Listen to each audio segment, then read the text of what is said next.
some questions?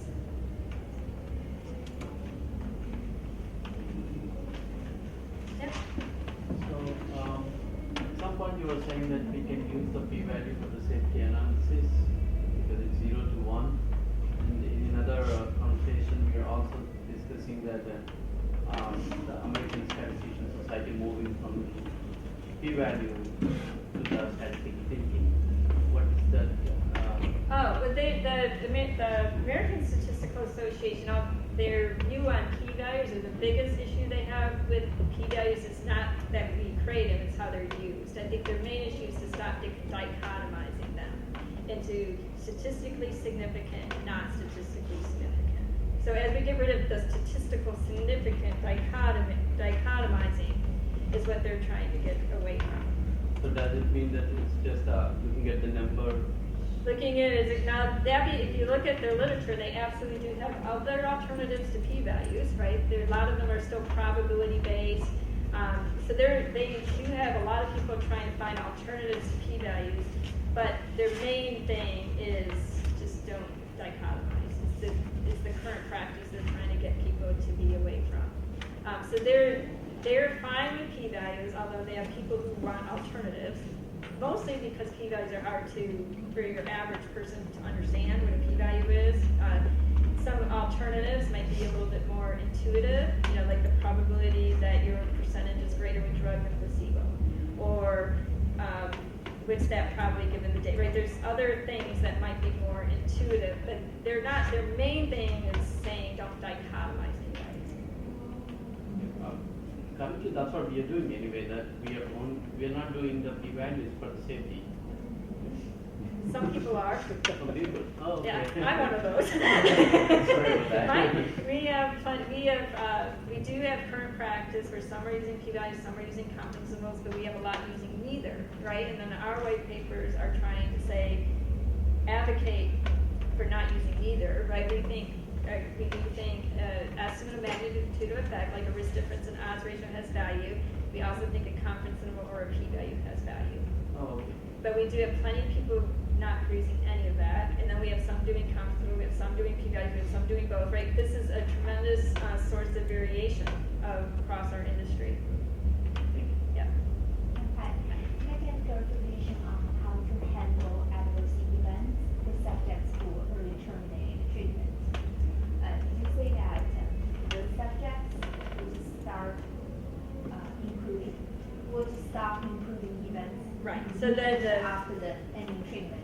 Yeah. So once they discontinue study treatment, and they're being a good sport, staying in the study and following the normal scheduled events, for the analysis where we look at study drug versus placebo, for that analysis we would generally stop once they decide to stop study treatment. And then those events that occur after that would then go into that other table, right, that's study drug, and then study drug and after, well, those would be in that study drug and after table. So they're being included in a summary, right? It's not like we're not summarizing those somewhere, but we're trying to keep that study drug versus placebo comparison as free from bias as possible. Now that being said, we would still rather, if the treatment period is 12 weeks, we would still rather have all 12 weeks of data feed into that estimate. But again, it's a balance of pros and cons. It's not great that we're cutting it short, but the other way's worse, right? Starting to count those events if they're going to be on all sorts of other meds is worse than doing it the other way. Yeah, in the example design, study design you described earlier, double-blinded, placebo-controlled, open-label, safety follow-up, right? So for those subjects who didn't early terminate treatment, you would count adverse events till next milestone. Right. That's right. You would go ahead and count all of their events up to when open label starts, which we like to say when they first start taking open label drug. Okay. So we were, actually, in my company, we were talking about the definition of treatment for emerging adverse events. We consider different scenarios as well. One is like cluster based. I don't think we want to do that way. More we want to do something like a plus half-life of the drug. Many people accept that. Feel that's fair to those groups. Yeah, as long as you don't have a design like we're talking. Yeah. I mean, when you design like we're talking, it doesn't work, right? I know, yeah. Yeah. Now in other designs it does. Like it's designed where you have double-blind treatment immediately followed by a follow-up period with nothing in between. There's I would say that comparison is free of bias. You're still doing okay. Now you can't do exposure adjustment on top of that, right? The combination of off-drug and exposure adjustment is not a good combination. But yeah, I would say if you're comparing percentages, that's probably a free of bias. But yeah. Exposure adjusted, we kind of do two ways. One is the real exposure adjusted, then your treatment duration. So denominator would end at the time of treatment stop, right? But there is another one, is duration, study duration adjusted adverse events table. That way you would count the denominator to the last follow-up. Yeah.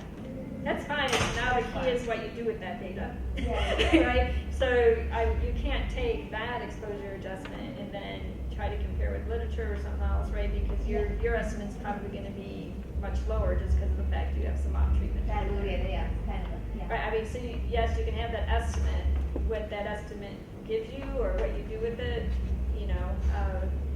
you'll have to just be careful, right? 'Cause, yeah. Right. Yeah, regarding the static and, the interactive tables, so I'm thinking when you submit the interactive tables, you should have some software to support this, right? So what type of, what kind of software should the company use? No? Sure, that's a very loaded question. Yeah, it's That's right. there's many ways in which an interactive display or an interactive tool can be built. So I distinguish it.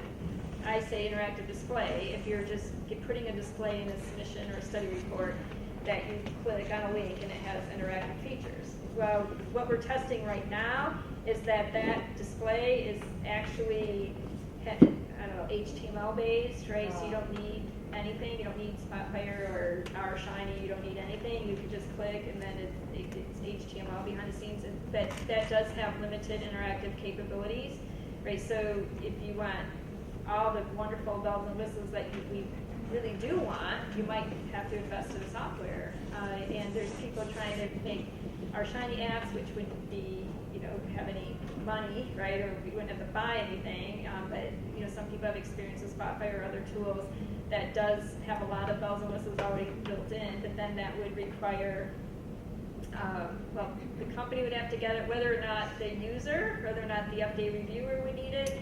Those are the things that are being tested. So maybe there is a way to create one of those and have it be part of your document submission without them having to need Spotfire, right, to buy it, right? So all of that is all what makes it a little difficult to implement because there's all these issues, Right. And yeah, it is hard to know as a company what to invest in, right? Because you have a lot of choices. So those are tough questions. So, like FDA, let us know which one is, FDA can use. Like your Spotfire, we have it. Yeah. But I do not know, FDA will have that or not. Yeah, generally they're not going to. Right. Yeah, right. Right. So that's why that other project will probably know more detail than me, but that's why there's like thinking, is there a way, right, to still provide these without having to purchase these tools? There are ideas floating around. There's like this third-party server, like we have something, because if you're using Spotfire, there's a WebFire account, like maybe you don't have to be a user.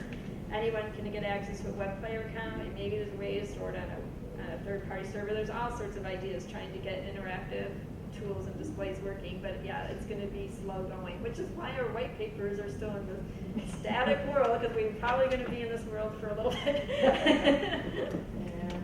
All right. I think the other working group working the similar kind of project that we did, right? The data visualization. Yeah, they're the project team I'm referring to, that they're working on a lot of these things, and we have some collaboration with them, so that we keep talking to each other. Yep.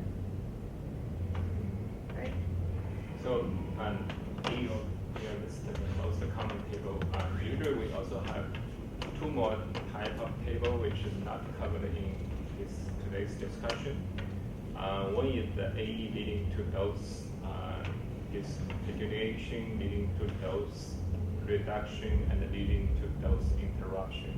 So the most confused part for my experience is how to calculate AE leading to dose interruption, because we need to figure out it's interrupted by certain window considered interruption, and it's by investigator or by AE or by reason others. So we do facing this challenge in our submission when the regulatory asks us to summarize this table. We try to clarify a lot of details. Definition and the criteria how we get that. So I don't know if it's I guess the main this reason point. why it was not included is because we don't. That's a design feature that not everybody has.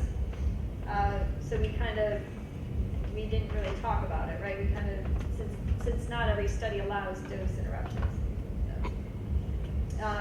But yes, I'm certainly aware of studies who have that feature, and it does make sense to provide some summary, but you're right, the details are tough. Yeah, but the fact that it's not in this list doesn't mean I wouldn't do it for your study, right? So, yeah. But for normal CSR, for our analysis, shall we include those type of table, or those are not? If you have a study that allows for dose interruption, I would include some tables on that. Unless I don't know. Like I said, we didn't really talk about that as a project team, so I don't want to speak on behalf of the project team, but I would say you probably need some tables. You mean interruption and resume the treatment, right? I don't know about resume, but just adverse events leading to interruption. Yeah. Oh. So it's very subjective because there's a normal treatment, a window period for stop the drug or observation period, and there is interruption due to the drug AE. So it's very hard to interpret which is the real interruption. Yeah, we had a lot of back and forth discussion on which action you consider interruption. That's it. So that would be something that we can discuss in our project team, and maybe in the next version of the adverse event white paper we can bring that in. That would be a nice add to the white paper discussion. Yep.